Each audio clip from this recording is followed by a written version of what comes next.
साथियों नमस्कार। एक बार फिर से आप सभी का बहुत बहुत स्वागत है आपके अपने परिवार मैथ्स वाटिका में। दोस्तों मैं हूं रुपेश यादव और इस वीडियो में हम लोग मैथमेटिक्स के 15 वैसे क्वेश्चन को देखेंगे जो रेलवे एग्जाम में बार बार पूछे जाते हैं। इससे पहले भी हमने इस सीरीज़ के वीडियोज़ को अपलोड किया है जिसके प्लेलिस्ट का लिंक आपको इस वीडियो के डिस्क्रिप्शन में मिल जाएगा। इसके अलावा अगर आप हमारे साथ पेड बैच में जुड़ना चाहते हैं तो इसके लिए आपको प्ले स्टोर से मैथ्स वाटिका एप्लीकेशन को डाउनलोड करना होगा। उस एप्लीकेशन के ऊपर मैथ और रीजनिंग दोनों का ही फाउंडेशन बैच चल रहा है। प्रत्येक बैच का फी वहाँ पे आपको 350 रुपये देने होंगे, यानी 350 में कंप्लीट मैथमेटिक्स और 350 में कंप्लीट रीजनिंग आपको वहाँ पे कराया जाएगा। तो आइए शुरू करते हैं आज के क्लास को। देखिएगा पहला क्वेश्चन आपके सामने है जो कि क्वाड्रेटिक इक्वेशन से है और मोस्ट रिपीटेड यह आपका क्वेश्चन है। बोला है वह समीकरण ज्ञात कीजिए जिसके मूल a प्लस रूट बी और a माइनस रूट बी है।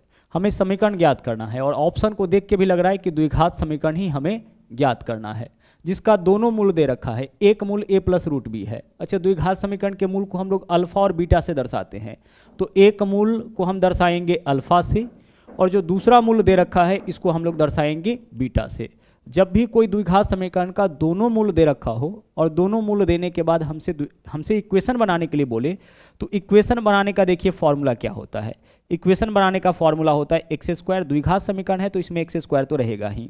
अब उसके बाद यहाँ लिखते हैं हम लोग माइनस, ध्यान रखिएगा एक्स स्क्वायर उसके बाद माइनस, उसके बाद यहाँ पे होता है अल्फा प्लस बीटा।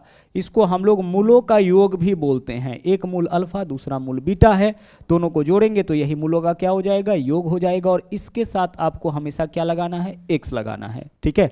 और उसके बाद हम लोग लिखते हैं अल्फा इंटू बीटा और फाइनली चूंकि यह एक समीकरण है, इक्वेशन है, तो बराबर में हम लोग लिखते हैं 0। इससे आपका क्या होता है, इक्वेशन बन जाता है। इक्वेशन कब बनता है, जब किसी भी द्विघात समीकरण का दोनों मूल यानी दोनों हल दे रखा हो। उस केस में समीकरण बनाने के लिए हम लोग यही मेथड यूज करते हैं। अब एक छोटा सा एग्जांपल लेते हैं, फिर इस क्वेश्चन के ऊपर आ जाएंगे। जैसे मान लीजिए किसी द्विघात समीकरण का दो मूल दे रखा है, 5 और 3 दे रखा है और आपको बोला गया है कि भाई आप इक्वेशन बना दीजिए कि इक्वेशन क्या होगा। तो एक मूल को हम लोग किससे दर्शाएंगे, अल्फा से, और दूसरा मूल को किससे दर्शाएंगे, बीटा से। अब इक्वेशन बनाइए। सबसे पहले क्या लिखना है आपको, एक्स स्क्वायर लिखना है, तो लिख दिए माइनस अल्फा प्लस बीटा यानी मूलों का योग। तो अल्फा प्लस बीटा का वैल्यू क्या होगा, 5 और 3 8। अच्छा, अल्फा प्लस बीटा के साथ क्या लगाना है, एक्स लगाना है और उसके बाद प्लस क्या लिखना है, अल्फा इंटू बीटा। तो 5 तिया 15 और बराबर में 0। यही आपका क्या बन गया, यही आपका इक्वेशन बन गया। तो जब भी किसी द्विघात समीकरण का दोनों मूल दे रखा हो तो इक्वेशन बनाने के लिए हम लोग यही फॉर्मूला यूज करते हैं। अब आप यहाँ पे क्या करिए ना कि अल्फा प्लस बीटा का वैल्यू अलग अलग निकाल लीजिए। तो अल्फा प्लस बीटा का वैल्यू गौर से देखिए और फिर बताइए क्या होगा। अल्फा प्लस बीटा, यह आपका अल्फा का वैल्यू है और यह आपका बीटा का वैल्यू है। अगर हम इस वैल्यू में इसको जोड़े, देखिएगा यहाँ पे अगर हम इस दोनों वैल्यू को क्या करें, आपस में हम इन दोनों वैल्यू को अगर हम आपस में जोड़े यानी अल्फा प्लस बीटा का मान अगर हम निकाले तो क्या आएगा, देखिएगा जरा सा। अल्फा का मान क्या है आपके पास, a प्लस रूट बी है, यही तो है अल्फा का वैल्यू यानी पहला मूल, और दूसरा मूल क्या है, a माइनस रूट बी। तो अल्फा प्लस बीटा यानी इस दोनों को जोड़िएगा तो प्लस का भी माइनस का भी कैंसिल, a और a क्या हो जाएगा, 2a हो जाएगा। तो अल्फा प्लस बीटा का मान आपका आ गया 2a और उसी तरीके से हम अल्फा इंटू बीटा का मान निकालेंगे। अल्फा इंटू बीटा का मान क्या होगा, तो अल्फा का value a plus root b है, ठीक है, a प्लस क्या है, रूट बी है, और बीटा का मान क्या है आपका, बीटा का मान a माइनस रूट बी है, देख लीजिए। और इस दोनों को हमें कर देना है गुना करिए। a plus b into a minus b के फॉर्म में है तो a square minus b square root b का स्क्वायर करेंगे तो केवल b बचेगा। यानी यह वैल्यू किसका हो गया, अल्फा इंटू बीटा का। तो अल्फा इंटू बीटा का वैल्यू कितना आ गया आपका, a स्क्वायर माइनस बी। दोनों डाटा को देख करके इतना आप बता सकते हैं, अल्फा प्लस बीटा, तो इसमें इसको जोड़ेंगे, प्लस का रूट भी माइनस का रूट भी कैंसिल, a और a 2a हो जाएगा। अल्फा इंटू बीटा करेंगे, इसमें इस वैल्यू का गुना करेंगे तो a plus b into a minus b का फॉर्म हो गया। तो a square minus b square, b की जगह रूट बी है, रूट बी का स्क्वायर करेंगे तो केवल b बचेगा। अब बाकी यहाँ पुट कर लीजिए, एक्स स्क्वायर तो रहेगा ही, माइनस अल्फा प्लस बीटा का मान कितना है, 2a है, तो अल्फा प्लस बीटा की जगह 2a लिखेंगे और साथ में फॉर्मूला वाला x है तो x रहेगा, plus alpha into beta. Alpha into beta का वैल्यू कितना आया है, a स्क्वायर माइनस बी आया है, तो a स्क्वायर माइनस बी लिखेंगे और बराबर इधर क्या है, 0। यही आपका इक्वेशन हो गया। देख लीजिए कौन से ऑप्शन में ऐसा इक्वेशन आपका दे रखा है, ऐसा इक्वेशन आपका विकल्प बी में दे रखा है, तो विकल्प बी जो है वो आपका इस क्वेश्चन का सही आंसर हो जाएगा। ओके, चलिए इतना भी करने का आपको जरूरत नहीं था, या तो बेसिक से हमने आपको बताया ताकि आपको समझ में आ सके चीज़ें। यहाँ पे देखिए हमें क्या करना है, एक्स स्क्वायर तो होगा ही। अच्छा, एक्स स्क्वायर के बाद प्लस या माइनस, चलिए प्लस या माइनस, तो एक्स स्क्वायर के बाद माइनस, तो इसी दोनों में से किसी एक ऑप्शन का होने का चांसेस है। सबसे पहले एक्स स्क्वायर माइनस मूलों का योग, मूलों का योग, तो अगर हम इस दोनों मूल को जोड़ेंगे तो क्या आता है, 2a आता है, तो 2a इंटू एक्स, तो एक्स स्क्वायर के बाद 2ax किस ऑप्शन में है, विकल्प बी में है, तो विकल्प बी हमारा इस क्वेश्चन का सही आंसर हो जाएगा। ठीक है, इसके अलावा देख लीजिए इक्वेशन बनाने का एक और फॉर्मूला हम लोग यूज करते हैं, ऐसे भी x minus alpha into x minus beta बराबर 0। इस फॉर्म में भी कभी कभी आपको ऑप्शन मिल जाएगा, तो हम इक्वेशन बनाने के लिए दूसरा फॉर्मूला इसका भी यूज कर सकते हैं। इसी को तोड़ेंगे तो उस फॉर्म में आपका चला जाएगा। इसको जब आप तोड़िएगा तो एक्स स्क्वायर माइनस मूलों का योग इंटू एक्स प्लस मूलों का गुणनफल उस फॉर्म में चला जाता है। जैसे मान लीजिए कि किसी द्विघात समीकरण का एक मूल 9 दे रखा है, दूसरा मूल 3 दे रखा है और ऑप्शन इसी फॉर्म में है, तो हम क्या करेंगे, एक्स माइनस लिखेंगे 9 इंटू फिर क्या लिखेंगे, x माइनस लिखेंगे 3 बराबर 0। यही हमारा क्या हो जाएगा, इक्वेशन, अगर इस फॉर्म में है तो, नहीं तो फिर पीछे जो आप फॉर्मूला देखें उसका उपयोग कर लेंगे। ठीक है, चलिए बढ़ते हैं अगले क्वेश्चन में। अगला देखिए क्वेश्चन यहाँ पे क्या है, यहाँ बोला गया है कि यह जो व्यंजक है उसको अगर 3y माइनस 6 से विभाजित किया जाए तो शेषफल क्या होगा। यानी हमें शेष ही बताना है, लेकिन क्वेश्चन जो है वो आपका किस फॉर्म में है, अलजेब्रिक फॉर्म में है। तो अलजेब्रिक फॉर्म में शेष कैसे निकालते हैं, तो जितना से भी भाग देना होता है उतना बराबर 0 लिखते हैं। 3y माइनस 6 बराबर क्या लिखेंगे, 0 लिखेंगे। यहाँ से आप y का मान निकालिए, क्या होगा, y का मान आपका देख लीजिए 2 हो जाएगा। y का मान 2 कैसे होगा, -6 इधर आएगा तो +6, तो 3y का वैल्यू कितना हो जाएगा, 6 हो जाएगा। 3 से काटिए, 3 दूना 6, y का वैल्यू आपका 2 हो जाएगा। तो जितना से भी भाग देना होता है उतना बराबर हम लिखते हैं 0, और वहाँ से जो y का मान आता है या x का मान आता है उसको जैसे ही इसमें पुट करिएगा शेष आपका निकल जाएगा। फिर से तरीका समझिएगा, जब भी क्वेश्चन आपका अलजेब्रिक फॉर्म में रहे उस केस में शेष निकालने का तरीका है कि जितना से भी भाग आपको करना होगा उतना बराबर 0 लिखिएगा, और वहाँ से x या y जिसका भी मान आएगा उसको इसमें पुट करिएगा, जिसमें भाग करना है, जिसमें शेष निकालना है उसमें पुट करिएगा, शेष आपका निकल जाएगा। तो अब y का मान हम यहाँ पुट करेंगे, आइए पुट करते हैं। y का मान कितना है 2, तो y क्यूब का मान कितना हो जाएगा 8, और 8 गुने 15 120 हो जाएगा। ठीक है, चलिए आगे बढ़ते हैं। माइनस है तो माइनस, y का मान है 2, 2 का स्क्वायर 4, तो 30 गुना 4 कितना हो जाएगा, यह भी आपका 120 हो जाएगा। आगे बढ़ते हैं, प्लस है तो प्लस 12y, y का मान 2, तो 12 गुने 2 कितना हो जाएगा आपका 24 हो जाएगा। आगे -12 है तो -12 को रहने दीजिए, सॉल्यूशन करिए, आंसर आपका आ जाएगा। देखिए प्लस का 120 माइनस का 120 कैंसिल, 24 में से 12 माइनस करेंगे क्या आएगा 12, यानी फाइनली हमारा आंसर इस क्वेश्चन का 12 हो जाएगा। तो विकल्प डी जो है वो आपका इस क्वेश्चन का सही आंसर हो जाएगा। मोस्ट रिपीटेड यह आपका क्वेश्चन है, ध्यान रखिएगा। तरीका हमने आपको क्या बताया कि जितना से भी भाग करना होगा उतना बराबर आपको लिखना है 0, और यहाँ से जो x या फिर y जिसका भी मान आएगा उसको मेन इक्वेशन में अगर x के फॉर्म में होगा तो x का मान आएगा, यहाँ y के फॉर्म में है तो y का मान आया, इसमें बस पुट कर दीजिएगा, शेष आपका निकल जाएगा। आगे बढ़ते हैं, देखिए इसी टाइप में क्वेश्चन इस तरीके से भी पूछता है। यहाँ देखिए क्वेश्चन क्या दे रखा है, यहाँ क्वेश्चन दे रखा है कि यह वाला व्यंजक जो है वह x माइनस 1 से पूरी तरह से विभाज्य है, तो a का मान बताना है। अच्छा देखिए यह व्यंजक इससे विभाज्य है, कितना से विभाजित है, x माइनस 1 से विभाजित है, मतलब इसी से भाग दिया गया होगा, तो इतना बराबर लिखेंगे 0। यहाँ से x का वैल्यू कितना आ गया, x का वैल्यू 1 आ गया। अब गौर से देखिएगा, इससे विभाज्य है तो जितना से भी भाग करना होगा उतना बराबर 0, यहाँ से x का वैल्यू क्या आ गया 1 आ गया। अब यहाँ से जो x का वैल्यू आया है उसको इसमें पुट करेंगे तो शेष निकल जाएगा, तो पुट करिए x के जगह 1, तो 1 का स्क्वायर 1, 1 गुना 3 कितना रह जाएगा, ये आपका 3 रह जाएगा।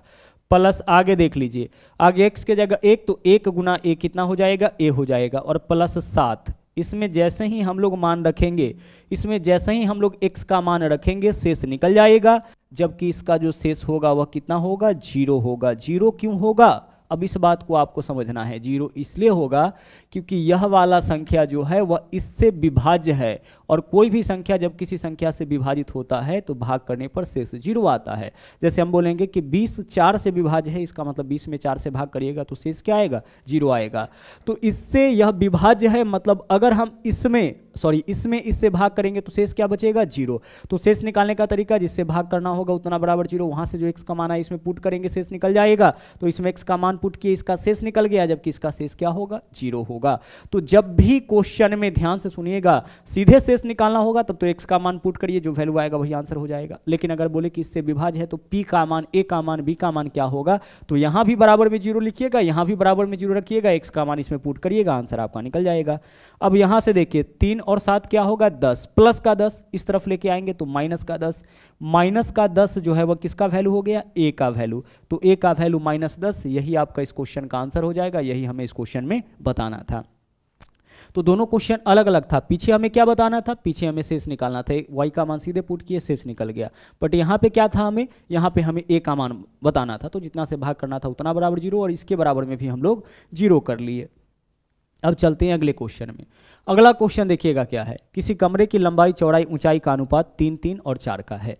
देखिए किसी कमरे के लंबाई चौड़ाई और ऊंचाई का अनुपात दे रखा है, लंबाई ठीक है, चौड़ाई और ऊंचाई L, B और H क्या दे रखा है, अनुपात 3, 3 और 4 का। लंबाई 3, चौड़ाई 3 और ऊंचाई कितना है आपका, ऊंचाई आपका 4 है। ठीक है, इतना डाटा दे रखा है। आगे चलिए, अब आगे बोला है कि यदि लंबाई को 2 गुना, चौड़ाई को 2/3 और ऊंचाई को आधी कर दी जाए तो कमरे के चारों दीवारों को पेंट करने में लागत में कितने प्रतिशत की कमी आ जाएगा। हमें क्या बताना है कि कमरे के चारों दीवार के पेंट करने के लागत में कितने प्रतिशत की कमी आएगा। तो जितना क्षेत्रफल में कमी आएगा, ध्यान से सुनिएगा, चारों दीवारों के क्षेत्रफल में जितना का कमी आएगा इसके लागत में भी वही कमी आएगा।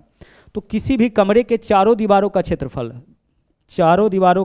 ठीक है, कोई भी जो कमरा होगा, कमरा में ही दीवार होगा, तो चारों दीवारों का जो क्षेत्रफल होता है, यहां से फॉर्मूला ध्यान रखिएगा आप, चारों दीवारों का क्षेत्रफल होता है आपका 2 × लंबाई प्लस चौड़ाई गुना ऊंचाई। ठीक है, 2 गुने लंबाई प्लस चौड़ाई गुना ऊंचाई, यही होता है किसी भी कमरे के चारों दीवारों का क्षेत्रफल। ठीक है, 2 गुने लंबाई प्लस चौड़ाई गुना ऊंचाई।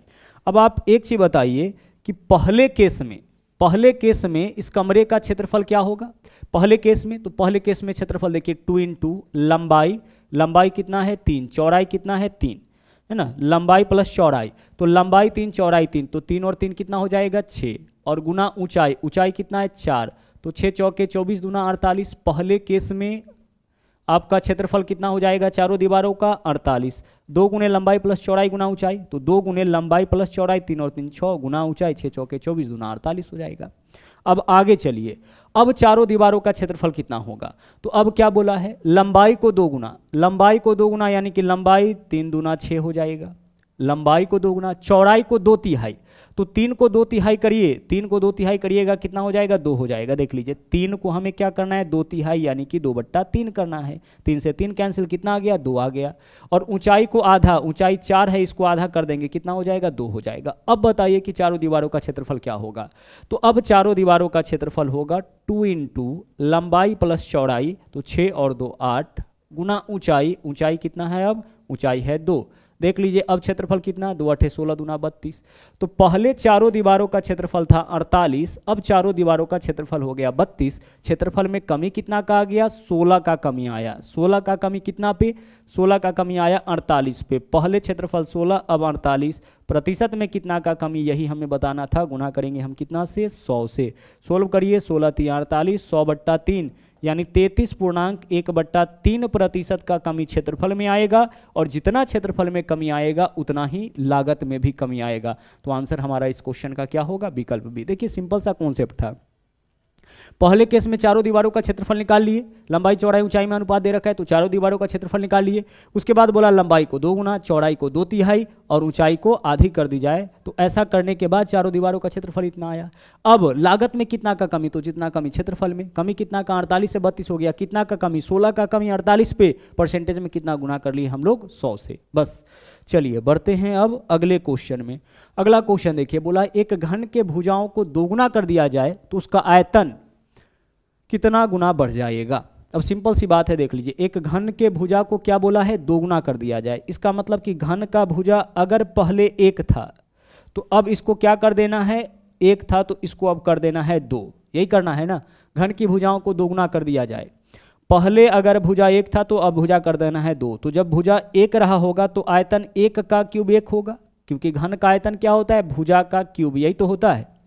अब भुजा 2 है तो अब आयतन क्या हो जाएगा, 2 का क्यूब यानी कि 8 हो जाएगा। तो आयतन 1 से 8 हो गया, मतलब कितना गुना हो गया, 8 गुना। तो विकल्प सी आपका इस क्वेश्चन का आंसर हो जाएगा। अगर भुजा को 3 गुना कर दिया गया, यानी भुजा 1 था उसको 3 कर दिया गया, तो आयतन क्या होगा, जब भुजा 1 तो आयतन 1 का क्यूब 1, जब भुजा 3 तो आयतन 3 का क्यूब 27, आयतन आपका 27 गुना हो जाएगा। ठीक है, डायरेक्ट इसका तरीका यह होता है कि जहां प्रभाव पूछा उसका फॉर्मूला लगाइए। आयतन में प्रभाव तो आयतन का फॉर्मूला, आयतन क्या होता है, भुजा क्यूब होता है। भुजा को क्या किया है, 2 गुना, तो 1 की जगह 2 करिए, 2 का कर लीजिए क्यूब, 2 का क्यूब कितना, 8, यानी कि आपका आयतन क्या हो जाएगा, 8 गुना हो जाएगा। कभी कभी परसेंटेज के फॉर्म में भी पूछ देता है, तो 8 गुना वृद्धि का मतलब होता है 700% की वृद्धि। ठीक है, 8 गुना का मतलब कितना परसेंट की वृद्धि, 700% की वृद्धि। जितना गुना बोलेगा उसमें से 1 घटा के 100 लगा दीजिए, उतना परसेंट की वृद्धि। 6 गुना का मतलब 500% की वृद्धि, 4 गुना का मतलब 300% की वृद्धि। तो कभी कभी इस फॉर्म में भी आपसे पूछ दिया जाता है। ओके, चलिए बढ़ते अगले क्वेश्चन में। अगला क्वेश्चन देखिए क्या है, बोला है 2 वर्गों के क्षेत्रफल में अंतर 32 सेंटीमीटर का। वर्ग का क्षेत्रफल क्या होता है, भुजा स्क्वायर। तो 2 वर्ग के क्षेत्रफल में अंतर है 32 वर्ग सेंटीमीटर का, और उनके भुजाओं में अंतर 4 सेंटीमीटर का। तो दोनों वर्ग का भुजा क्या हो सकता है, इस क्वेश्चन को ऑप्शन से बनाएंगे। पहला ऑप्शन देख लीजिए, भुजाओं में अंतर कितना का, 2 का। देख लीजिए, एक 6 है और एक 2 है, अंतर तो 4 का है, भुजाओं में अंतर 4 का। क्षेत्रफल में 32 का, तो जिसका भुजा 6 होगा उसका क्षेत्रफल 6 का स्क्वायर 36 होगा, और जिसका भुजा 2 होगा उसका क्षेत्रफल 2 का स्क्वायर 4 होगा। देखिए तो अंतर 32 का है।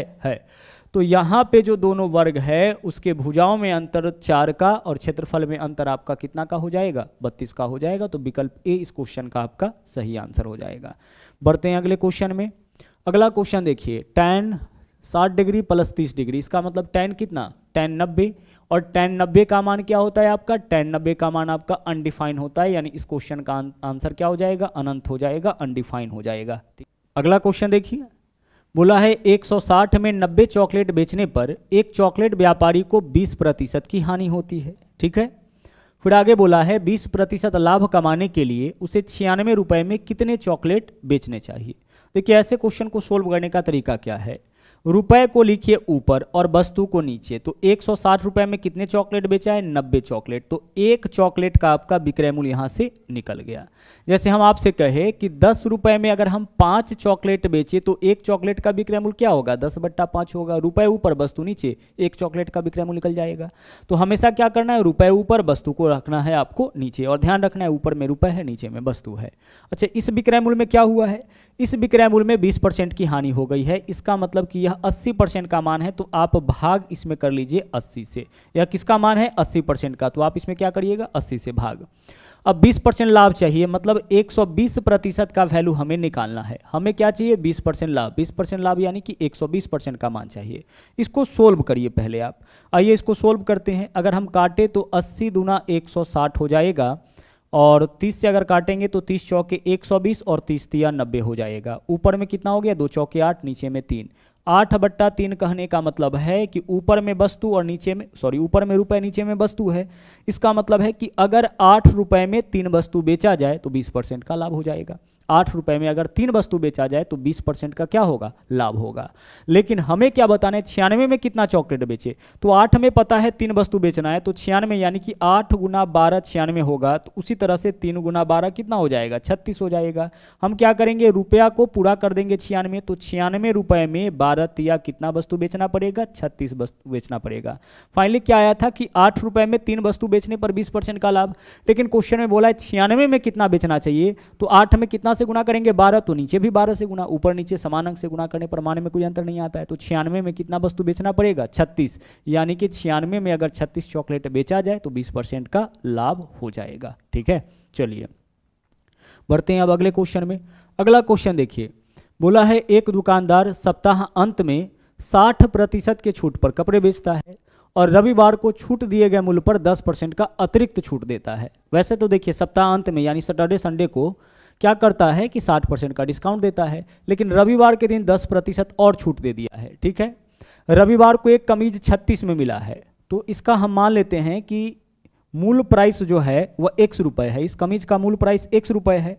अब सबसे पहले देख लीजिए, रविवार के दिन तो सप्ताहांत तो है, तो 60% छूट मिला होगा, यानी कि इसके 40% में ही कमीज मिल गया होगा।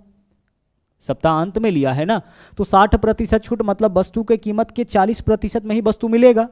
अब इसके अलावा रविवार के दिन 10% और डिस्काउंट, यानी अब इस कीमत में भी पूरा कीमत नहीं देना है, अब इसका 90% ही कीमत देना है, क्योंकि 10% और डिस्काउंट है। जो मूल कीमत है उस पर 60% छूट, 60% छूट का मतलब होता है कि वस्तु के कीमत का 40% ही हमें देना होगा।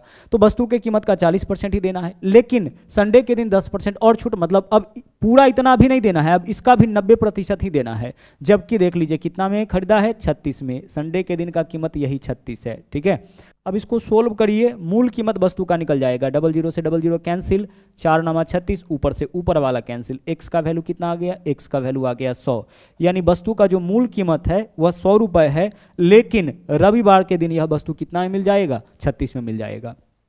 तो बोला है कि आपको उसी महीने के मंगलवार को वही कमीज खरीदने के लिए कितने पैसे देने होंगे मंगलवार के दिन।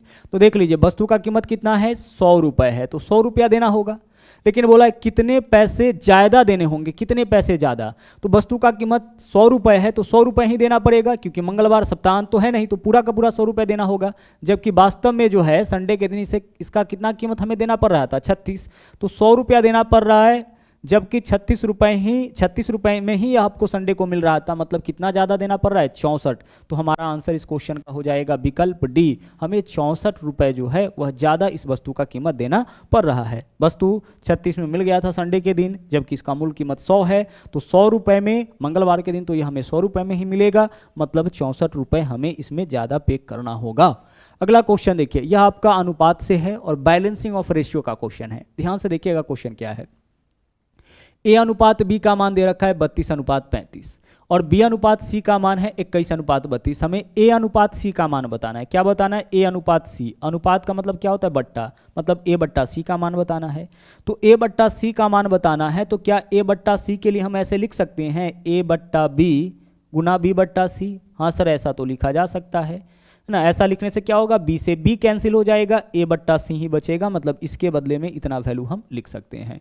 तो हमें दरअसल यहाँ पे ए अनुपात सी यानी कि ए बट्टा सी का मान निकालना है, और ए बट्टा सी का मान जो निकालना है वह ए बट्टा बी और बी बट्टा सी के मान की मदद से निकालना है। तो ए बट्टा सी का मान ए बट्टा बी गुना बी बट्टा सी होगा। तो ए बट्टा बी का मान कितना है, 32:35, यानी 32/35। यह मान किसका है, ए बट्टा बी का मान है, गुना बी बट्टा सी का मान क्या है, 21/32 है। 21:32 यानी कि 21/32 है। सोल्व कर लीजिए, आंसर आपका आ जाएगा। 32 से 32 आपका कैंसिल हो जाएगा। ठीक है, 32 से 32 कैंसिल, 7 से 7 या 21 और 7 पंचे 35, यानी कि 3/5। 3/5 को ही हम क्या लिख सकते हैं, 3:5 लिख सकते हैं। तो 3:5 हमारा इस क्वेश्चन का सही आंसर हो जाएगा। ए अनुपात सी का मान निकालना है, तो इसके लिए क्या लिख सकते हैं हम, ए बट्टा बी गुना बी बट्टा सी लिख सकते हैं। एक और तरीका आपको अभी हम बैलेंसिंग का बताएंगे। जैसे यहाँ पे देखिएगा क्वेश्चन क्या है, बोला है एक मिश्र धातु में जर्मन सिल्वर में तांबे और जस्ते का अनुपात 21:16। ठीक है, तांबे और जस्ते देख लीजिए, तांबे और जस्ते में क्या अनुपात दे रखा है, 21:16 का। तांबा 21 तो जस्ता कितना है, 16। आगे देखिए क्या बोला है, जबकि निकिल और जस्ते का अनुपात क्या दे रखा है, यहाँ पे निकिल और जस्ते का अनुपात दे रखा है 7:24। तो हमें यहाँ पे बताना है, इस क्वेश्चन में हमें क्या बताना है, तांबा जस्ता और निकिल तीनों का अनुपात, तांबा जस्ता और निकिल तीनों का अनुपात बताना है। क्वेश्चन देख लीजिए एक बार फिर से, बैलेंसिंग से ही आपका क्वेश्चन है।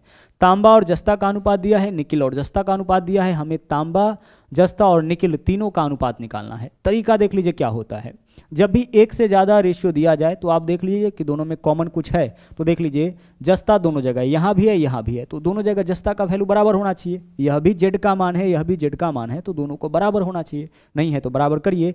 16 और 24 कहाँ जाके बराबर होगा, सर 16 और 24 का तो कॉमन मल्टीपल 48 होता है। तो 48 बनाइए, तो 48 बनाने के लिए इस वाले रेशियो में कितना से गुना, 3 से गुना। अच्छा, जिससे भी गुना करना है दोनों में करिए, इससे मान में कोई अंतर नहीं आता है, क्योंकि अनुपात का मतलब बट्टा। जैसे 21:16 मतलब 21/16 है, तो आप ऊपर भी 3 से गुना कर दिए, नीचे भी 3 से गुना कर दिए, तो मान में कोई अंतर नहीं आया और साथ में बैलेंस भी हो जाएगा। तो 3 से गुना करिए दोनों में, यहाँ भी 2 से गुना करिए दोनों में, क्योंकि इसका वैल्यू हमें 48 करना है। 24 दूना 48 और 7 दूना कितना हो जाएगा, 14 हो जाएगा। उसी तरह से 16 तिया 48 और 21 तिया कितना हो जाएगा, 63। अच्छा, वैल्यू में कोई अंतर नहीं आया है। आप 63/48 करके देख लीजिए, 63/48 करिए, फिर से इसको सोल्व करिए। 3 से 21, 3 से 16, 21/16, वैल्यू वही आ गया। वैल्यू में कोई अंतर नहीं आया है, साथ में बैलेंस भी आपका हो गया। तो जेड का वैल्यू यहाँ 16 था, यहाँ 24 था। 16 और 24 कहाँ जाके बराबर होगा, 48। तो इसको 48 बनाए। 48 बनाने के लिए इसमें 3 से गुना, इसमें 2 से गुना, जिससे भी गुना करिएगा किसी भी रेशियो के प्रत्येक पद में, इससे मान में कोई अंतर नहीं आता है। अब रेशियो आपका बैलेंस हो गया, देख लीजिए। जिंक यहाँ भी 48, यहाँ भी 48। हमें क्या बताना इस क्वेश्चन में, तांबा, जस्ता और निकिल का अनुपात। तो सबसे पहले तांबा बोलिए कितना होगा, 63। इसके अलावा जिंक बोलिए कितना हो जाएगा, सॉरी जिंक नहीं, जस्ता, जस्ता कितना हो जाएगा, 48। यहाँ भी कहीं से भी ले लीजिए 48। और निकिल कितना हो जाएगा आपका, निकिल आपका हो जाएगा 14। तो 63/48/14, यानी विकल्प ए जो है वो आपका इस क्वेश्चन का सही आंसर हो जाएगा। चलिए बढ़ते हैं अगले क्वेश्चन में। अगला क्वेश्चन देखिए, टाइम एंड वर्क से है। 2 लगातार क्वेश्चन हम लोग टाइम एंड वर्क से करेंगे। अच्छी तरह से दोनों क्वेश्चन को आप देखिएगा। बोला है ए किसी काम को 5 दिन में और बी उसी काम को 10 दिन में समाप्त करता है। यहाँ तक तो क्वेश्चन बहुत सिंपल है। ए किसी काम को कितना दिन में कर सकता है, 5 दिनों में, और बी उसी काम को कितना दिन में कर सकता है, 10 दिनों में कर सकता है। ठीक है, सबसे पहला काम हम लोग करेंगे, टोटल वर्क निकालेंगे। टोटल वर्क निकालने का तरीका, दोनों का एलसीएम।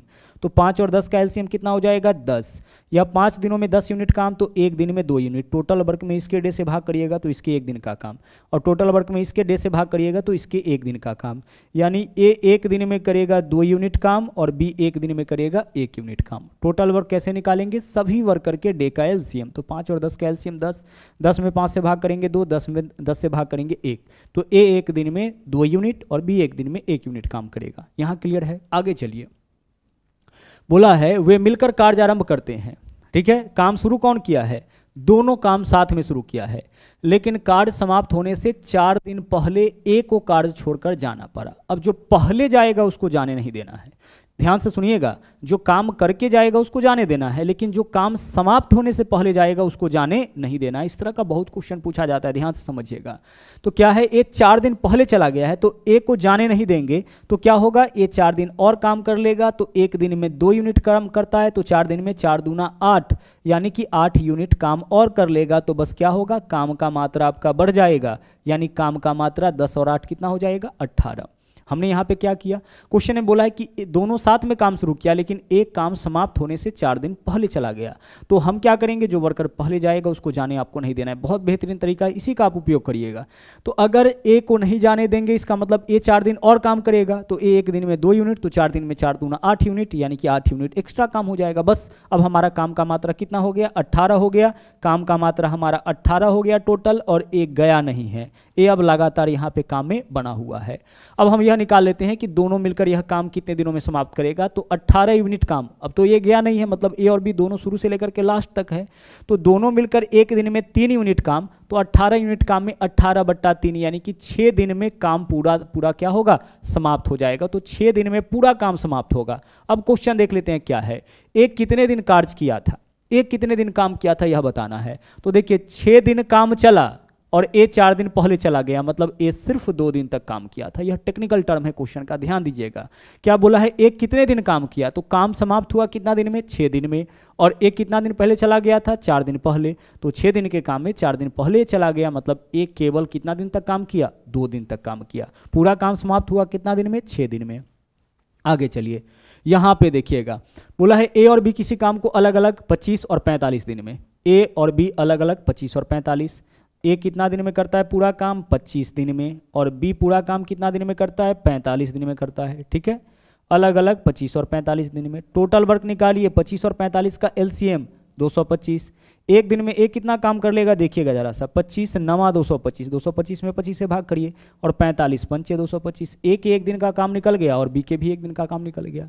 अब आते हैं क्वेश्चन के ऊपर। अब क्वेश्चन क्या बोला है, बोला है कि ए ने अकेले काम शुरू किया और कुछ दिन बाद बी भी काम में शामिल हो गया। काम शुरू किया है ए और कुछ दिन बाद बी भी इसके साथ शामिल हो गया है। आगे बोला है और कार्य पूरा होने में कुल 20 दिन का समय लगा, तो बी कितना दिन बाद काम में शामिल हुआ। काम शुरू कौन किया है, ए, और काम समाप्त हुआ है कितना दिन में, 20 दिन में। इसका यह मतलब है कि ए शुरू से लेकर के अंत तक है, बाद में तो बी आया है, तो पूरा का पूरा 20 दिन काम ए किया होगा। तो ए एक दिन में 9 यूनिट काम करेगा, तो 20 दिन में 20 नमा 180, तो इस पूरे काम में से 180 यूनिट काम तो ए अकेले कर देता है। तो बचा कितना, अब 45 यूनिट काम बचा। इसी 45 यूनिट काम को कौन करता होगा, इसी 45 यूनिट काम को बी करता होगा। तो अब हम यह पता लगा लेते हैं कि इस 45 यूनिट काम को बी कितना दिन में कर सकता है। तो बी एक दिन में करता है 5 यूनिट काम, तो 45 यूनिट काम में 45/5, यानी कि बी जो है वह किया है 9 दिनों तक काम। बी कितना दिन तक काम किया है, बी 9 दिनों तक काम किया है। ध्यान से समझिएगा, क्वेश्चन इस बार यह नहीं है कि बी कितना दिन काम किया। अगर क्वेश्चन यह पूछा गया होता, जो पूछता भी है कि बी कितना दिन तक काम किया, तो हमारा आंसर क्या होता, 9 दिन। फिर से सुनिएगा क्या बोला है कि ए ने अकेले काम शुरू किया और कुछ दिन बाद बी भी साथ काम करने लगा और कार्य पूरा होने में कुल 20 दिन समय लगा। तो ए तो शुरू से है, यानी पूरा का पूरा 20 दिन ए काम किया होगा। तो 20 दिन में 20 नमा 180, यानी कि 225 में से 180 यूनिट काम केवल ए किया। बचा कितना, 45। इस 45 यूनिट काम को बी किया होगा। बी एक दिन में 5 यूनिट, तो 45 यूनिट में 45/5, यानी कि 9 दिन बी काम किया है। अब बोला है बी कितना दिन बाद काम करना शुरू किया। तो देखिए काम पूरा कितना दिन चला है, 20 दिन। अब इस 20 दिन के काम में बी मात्र 9 दिन काम किया है। 20 दिन के काम में बी जो है 9 दिन काम किया है। इसका मतलब बी कितना दिन बाद काम में शामिल हुआ होगा, 11 दिन के बाद। तो हमारा आंसर इस क्वेश्चन का क्या होगा, विकल्प बी हो जाएगा। बी काम किया है आपका 9 दिन, ठीक है। बी कितना दिन काम किया है आपका, 9 दिन ही काम किया है और काम चला है 20 दिन। तो 20 दिन के काम में बी मात्र 9 दिन काम किया है। इसका मतलब है कि बी 11 दिन के बाद इस काम में शामिल हुआ होगा। हम लोगों से क्वेश्चन यही पूछा है कि बी कितना दिन बाद इस काम में शामिल हुआ है। आगे बढ़ते हैं, अगला क्वेश्चन देखिए। एक व्यक्ति के पास 2000 रुपये है, वह इस राशि का एक भाग 5% साधारण ब्याज पर, ठीक है, और दूसरा भाग को 4% साधारण ब्याज पर देता है और 1 वर्ष के बाद 96 रुपये कमाता है। देखिए 1 साल का ब्याज कितना है, 96 रुपये है। इसको आप परसेंटेज में कन्वर्ट कर सकते हैं। 1 साल का ब्याज को अगर परसेंटेज में कन्वर्ट करिएगा तो यही आपका रेट हो जाएगा। 1 साल का जो परसेंटेज ब्याज होता है वही रेट होता है, ठीक है। अब इसको परसेंटेज में कैसे कन्वर्ट करें, मूलधन के 1% से गुना। तो आप 20 से इसमें भाग करिए, 20 से भाग करिए, क्या हो जाएगा, 20 चौके 80 हो जाएगा, 16 बचा, 20 अठे 160, यानी कि 4.8%। यह आपका हो गया पूरे 1 साल का रेट। ध्यान से समझिएगा क्वेश्चन को फिर से। किसी भी संख्या का 1% निकालने का मतलब है उसमें 100 से भाग। जैसे 100 का 1% तो 100/100 1 हो जाएगा, 200 का 1% 200/100 2 हो जाएगा, 500 का 1% 500/100 यानी 5 हो जाएगा। तो उसी तरह से 2000 का 1% 2000/100 यानी कितना हो जाएगा, 20 हो जाएगा। और रुपया वाला ब्याज में मूलधन के 1% से भाग करने पर परसेंटेज ब्याज, और 1 साल का जो परसेंटेज ब्याज होगा वह क्या होगा, रेट होगा। अब इसका मतलब समझिए क्या है। इसका मतलब यह है कि एक व्यक्ति के पास 2000 रुपये है, इसमें से एक भाग को 5% ब्याज पर दिया, दूसरे भाग को 4% ब्याज पर दिया, और दोनों से 96 रुपये, कहने का मतलब दोनों से कितना प्रतिशत ब्याज इसको मिला, 4.8। तो 3 तरीके का ब्याज है, तो लगा दीजिए आप एलिगेशन। पहले भाग पर ब्याज कितना परसेंट, 5%, दूसरे भाग पर ब्याज कितना परसेंट, 4%, और मिश्रण पे ब्याज कितना मिला, यानी दोनों मिला के 4.8, ठीक है। पहले भाग का ब्याज, दूसरे भाग का ब्याज, और यहाँ पे आपका हो गया मिश्रण का ब्याज। अब एलिगेशन मेथड से क्या करते हैं, क्रॉस में घटाते हैं। तो 5 में से 4.8 घटाइए, 0 कितना हो जाएगा, 2 हो जाएगा, और 4 में से 4.8 नहीं घटेगा तो बड़ा में से छोटा घटाइए, कितना हो जाएगा, 0.8 हो जाएगा। और इससे क्या निकलता है, दोनों राशि में अनुपात। यहाँ भी पॉइंट है, पॉइंट से पॉइंट कैंसिल, क्योंकि अनुपात का मतलब बट्टा होता है। 2 चौके 8, 2 एकम 2, यानी कि 4:1 के अनुपात में 5%, और 4% पर जो धन इन्वेस्ट किया गया उसमें 4:1 का अनुपात है, ठीक है। आगे देखिए, अब क्या बोला है, 4% ब्याज पर कितना राशि उधार दिया। कुल राशि कितना दिया था उधार, 2000। कुल राशि यहाँ पे देखिए 4 और 1 5, 5 को 2000 बनाइए। 5 को 2000 बनाने के लिए 5 चौके 20, 1 0 200 और 2 0 2000 हो जाएगा। 1 में 400 से गुना करेंगे कितना हो जाएगा, 400 हो जाएगा, और 4 में 400 से गुना करेंगे कितना हो जाएगा, 1600 हो जाएगा। इसका मतलब 5% ब्याज पर 1600 रुपये इन्वेस्ट किया, और 4% ब्याज पर 400 रुपये इन्वेस्ट किया। तो विकल्प सी जो है वो आपका इस क्वेश्चन का सही आंसर हो जाएगा। एलिगेशन मेथड यहाँ पे हम लोग यूज किए हैं, एक नया चीज़ हमने आपको सिखाने का यहाँ पे प्रयास किया, ठीक है। चलिए, तो यह था आपका आखिरी क्वेश्चन। आज के लिए इतना ही। वापस मुलाकात होगी अगले दिन फिर से एक नए सेट में, फिर से एक नए कॉन्सेप्ट के साथ। तो मिलते हैं अगले वीडियो में। Thank you. जय हिंद।